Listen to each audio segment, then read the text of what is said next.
So when I first saw the Pimax Dream Air at CES and first picked it up, almost unbelievable that this is a full VR headset with displays and good lenses and speakers and all of the works because of how tiny and how light it is. But I did get to do, I don't know, maybe like a 10 or so minute demo with the Pimax Dream Air headset. And I also got to evaluate it after for, I don't know, maybe like 15 or so minutes. And after my experience at CES and on the show floor, I'm convinced that we are about to go into a massive shift in the VR industry. VR headsets are finally getting tiny. Honestly, the moment that we've all been waiting for, and it's going to make such a big and massive change to the VR industry. Now, if you've ever used a VR headset for longer than 30 minutes, you know that it can get uncomfortable, especially with the bigger ones, especially with ones that don't have really good balance and kind of like start sagging onto your face, the pressure points on your cheekbones, and how you have to readjust the head straps unless you have a third-party head strap like Halo strap. But anyway,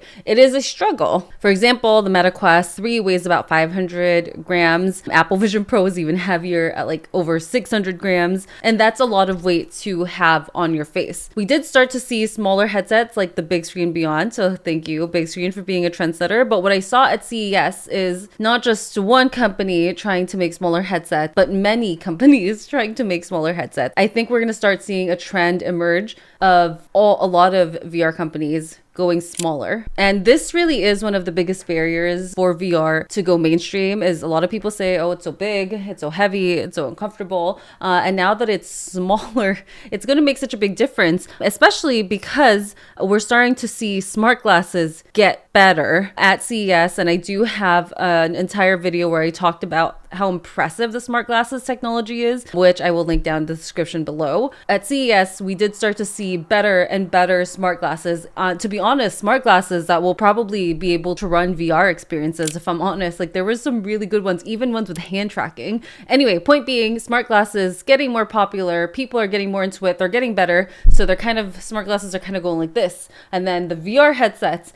getting smaller and getting more comfortable, so they're going like this. And at some point, these two are going to meet in the middle, and that is when we are going to go mainstream. So both need to happen simultaneously to converge to something beautiful. If you want me to do a video talking about this, it's a theory that I've had for a very long time, for like years. I'm glad to see that it's finally coming to fruition. But back to the Dream Air video. So Pimax Dream Air is really light. It's under 170 grams. It is a PCVR headset with dual Sony micro-OLED displays. It does have pancake lenses with around 110 degrees horizontal field of view. It has eye tracking. It has hand tracking. It has integrated audio, so there are speakers on it. There is also two versions of this headset. There is the standard PCVR that uses lighthouses, and that's the experience I got to do, which I'll talk about in a moment. But apparently there is also inside-out tracking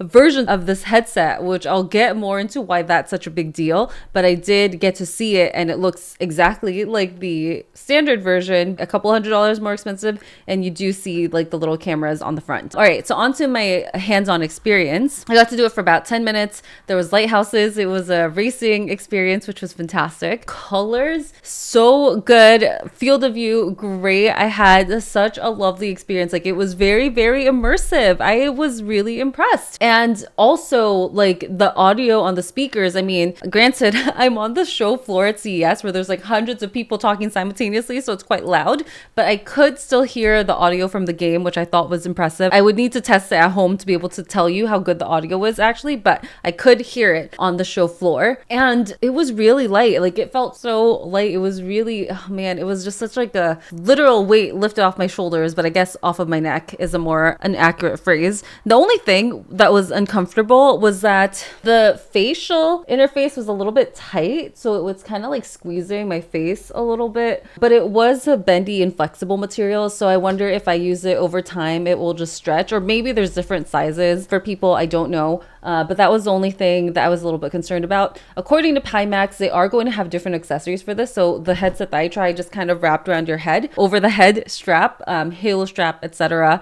just to make it more comfortable. I also didn't see much of a screen door effect on the displays, which is great. I just had a really great experience with the displays, so I thought they were really beautiful. Apparently, the Pimax Dream Air also has Tobii Eye Tracking built into it. I did not get to test out that feature, but that does mean you can get dynamic foveated rendering on this, which means that it will be even more crisp graphics and more beautiful graphics. Okay, so onto the two versions of this. So again, like I said, there's one version that is using Lighthouse and one version that has inside out tracking, similar to all of the Quest line. So Meta Quest 2, 3, 3S, Quest Pro, all inside out tracking, which is great. And I think the most exciting thing about this inside out tracking is we've only really seen inside out tracking on bigger form factors. I think this is the first time we're seeing inside out tracking on a very small headset, which is exciting because inside out tracking makes it so it's really convenient to use a headset. It's easy to put it on, and it's very beginner friendly, very like inclusive of everybody. And now getting inside out tracking in such a small form factor just makes it even more accessible. And I do think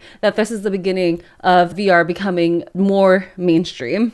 And by the way, Pimax was not the only VR company there showing off a tiny headset. Unfortunately, I didn't have time, and I didn't even see them, to be honest, to try out the other headsets. So one was Shiftall. They were showing off the new version of Meganex. I did try Meganex in Tokyo last year at their office, and it was great, but apparently they have a new one. That one is Lighthouse though. And then also Play for Dream apparently was showing very tiny headset that according to people was great as well, which is what I'm saying about how I think there is a new trend that's emerging here, which is smaller form factor glasses. And I love this trend. I think it's going to really make VR so accessible and so much more comfortable for longer durations. This headset is supposed to release this year. I believe they said that it's launching in spring. I'm not sure of the price point. Hopefully it's decently affordable. But yeah, what do you think? Do you think that this is a thing, smaller VR headset and also better, more capable smart glasses is when XR and I guess virtual reality will finally become mainstream? Let me know in the comments, and I will see you in the future.